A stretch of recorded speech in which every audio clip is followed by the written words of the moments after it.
By the way guys,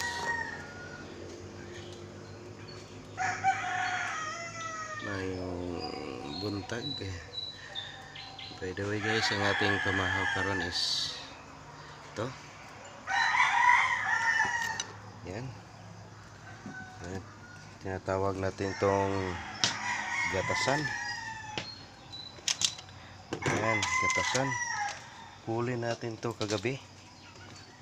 Yan, huli natin to kagabi. Masarap to ihawin pero masakit to sa paa. Kasi ito po ay sinasabi nilang delikado daw. Hindi ko sure kung tawag stonefish ba to. Hindi ko sure, basta sa amin gatasan lang to. Hindi ko alam sa English kung tama ba. Basta highly venomous daw to. Mataas ang high in toxin. Ayan. Tsaka ito guys, na ko na ito, nukos. Yan, mga 1 kiluhin na rin yan, mahigit.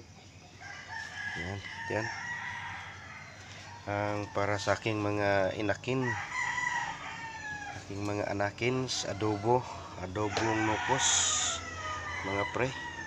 Tapos ito na rin yung niya, yung ata para sa pag-adobo mamaya.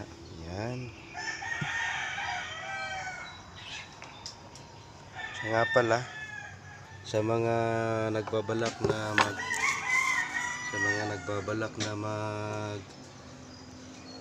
dive, advice ko lang, kung bago pa kayo, huwag kayong magda-dive na kayo lang mag-isa, kasi delikado po ang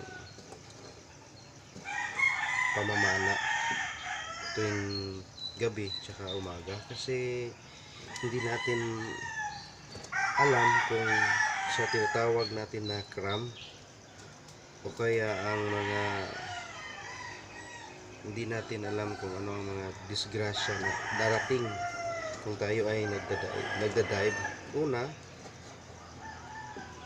mag-pray talaga tayo ni God na samahan niya tayo sa pag-dive. Tapos, ang advice ko rin, dapat meron kayong diving buddy. Yung kasama nyo rin na mamamana, na meron kayong katabi. Hindi naman yung katabi, medyo at least kung merong problema, isisignal nyo sa flashlight nyo na meron kayong problema. Dapat meron kayong sign, yung tinatawag nila nga yung SOS sa rescue. Yun, tingnan nyo po kung gaano karami ang yun, ginising na ang isa kong inakin. Yan, ganito po karami yan, purong po to, purong nukos. Yan, sasalin muna natin sa strainer para mahugasan natin mga lods. Yan,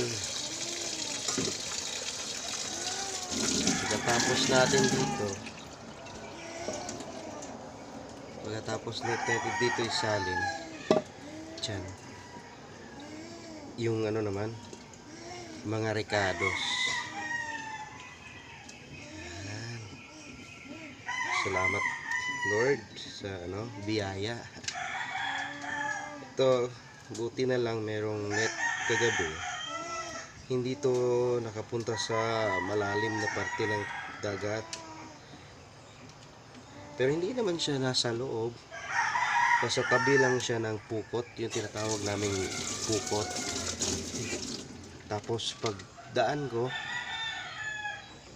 yun, nandun lang siya sa may batuhan, nakatago sa pool. Okay, tatabi ko muna dito mga kapobre mamanaay.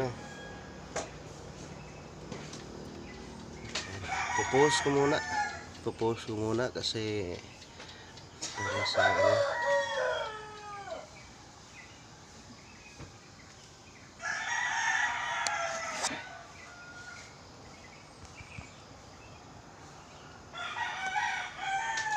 Ayan. Pwede pa. Tapos muna mga parikoy. Okay, welcome back mga parikoy. Ang para adobo natin, ito luya. Itawag itong Bombay pero kalahati na lang. Tapos meron tayong ahos. Yan, ahos. Ahos mga parikoy. Tapos ito paminta. Nako, konti na lang paminta ko. Tsaka pampalapot, cornstarch. Yan. Ito lang, simple lang ang pag-aadobo mga parikoy. Bababa ko muna itong ano ha. Ilalagay natin sa baga mamaya. Kukuha lang tayo ng konting luya. Pampatanggal lang ng lansa. Ayan.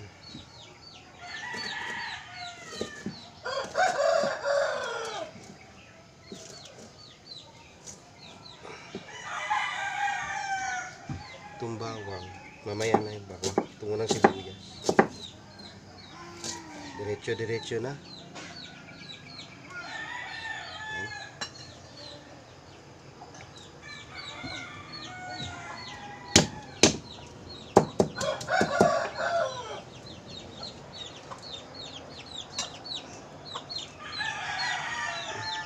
Yan lang, simple lang ang pang-adobo natin para sa aking mga inakin. Inakin, yan. Gising na ang inakin ko. Ishel! Yan, isa yan sa mga kakain ng adobo mamaya. Ishel! Ayan po. Oh, yan.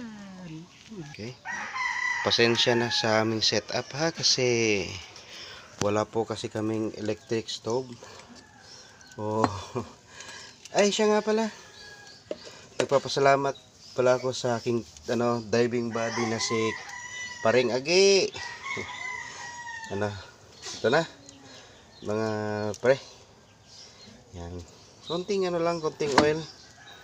Kasi hindi maganda naman yung madaming oil.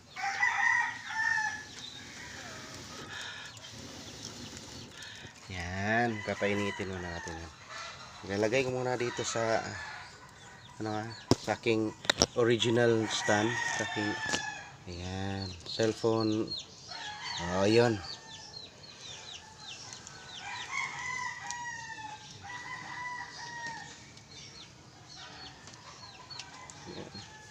Papainitin muna natin 'to. Salamat rin pala kay sa nag-repair na aking flashlight, diving flashlight, si Omar Putis, yung taga Panaon. Kung sino po ang gustong mag-dive, night dive, marunong siyang gumawa ng diving flashlight. Sa halagang 800, siya nang bibili lahat ng flashlight, mga DIY lang kasi na flashlight mga lods. Yan. Papainitin muna natin yang mabuti. Pag mainit na, tsaka natin ilalagay.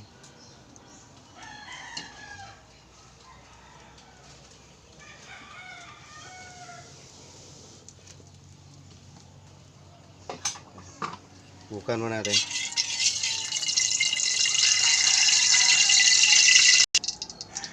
Okay.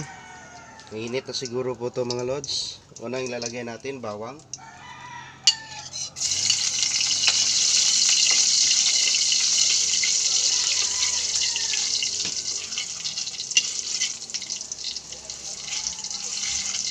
Tapos sibuyas. Yan, diretso na. Yan. Total, babango rin naman yun pag na-fried na. Okay. Kaya nga pala kagabi, dalawa lang kami nag-dive. Tapos, habang papauwi na kami, nakita namin sila Pastor. Good morning, Pastor, sa SDA dyan. Tapos si Nilo. Yun. Ito. Si Nilo. Yun, magaling rin yun. Tapos, pag pwede na, ilalagay na natin to mga lods. Itong ating nukos. Yan.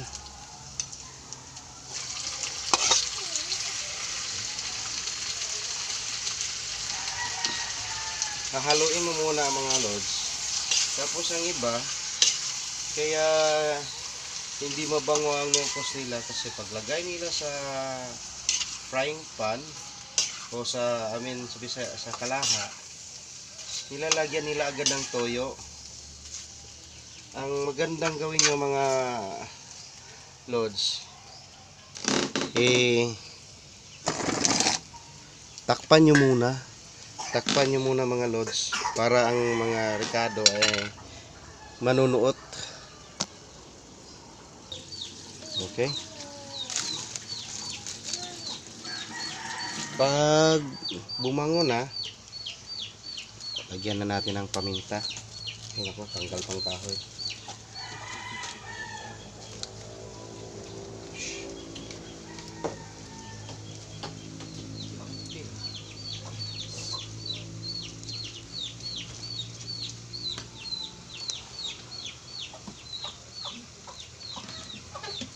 Tapos toyo,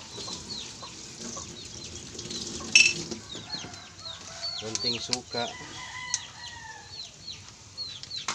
Yan.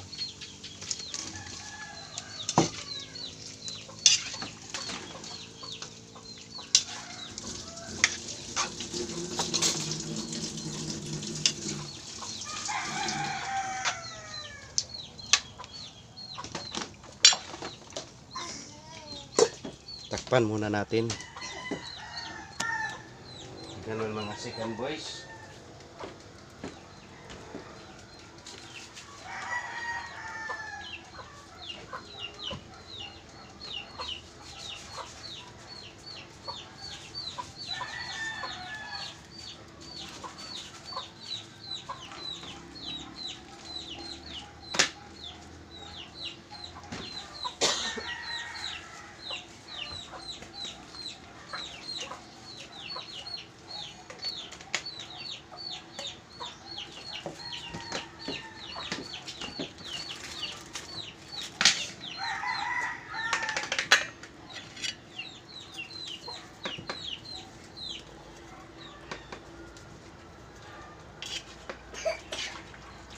Kuan bata rin mabi kay aso. Ayaw mo mani mo diha.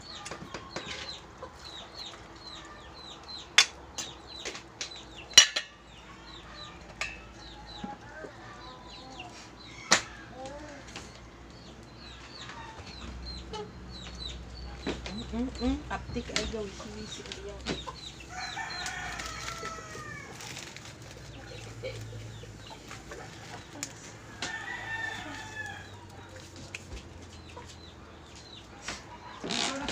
Aso. Balik mo to. Aso, ayaw lagi mo dari.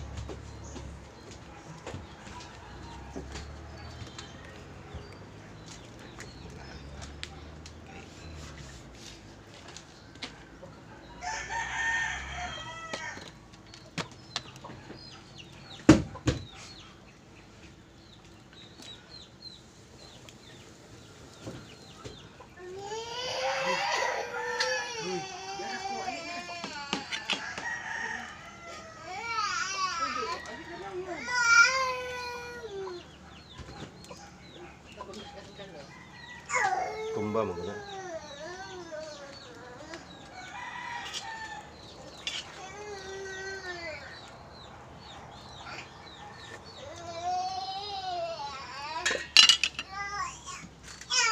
Katagi na gano'n si Teresien taon-taon. Isud man taon na.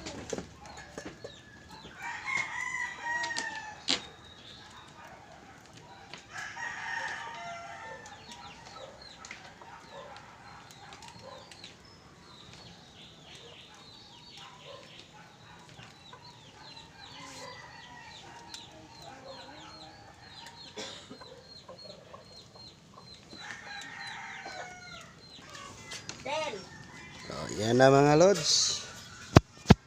Luto na, lutong-luto na. Kinat ko na lang kasi ano. Yan. Tapos yung isa, yun.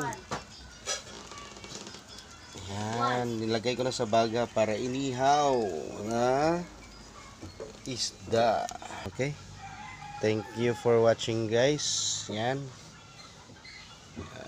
Thank you very much. Adobong Nukos vlog for today.